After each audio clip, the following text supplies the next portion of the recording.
अथ श्री इंद्रकृत श्री महालक्ष्मी अष्टक। श्री महालक्ष्म्यष्टकम्। श्री गणेशाय नमः। नमस्तेस्तु महामाये श्रीपीठे सुरपूजिते शंखचक्र गदाहस्ते महालक्ष्मी नमोस्तुते। महालक्ष्मी नमोस्तुते।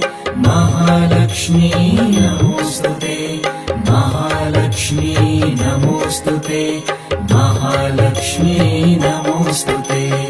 नमस्तेस्तु महामाये श्रीपीठे सुरपूजिते शंखचक्र गदाहस्ते महालक्ष्मी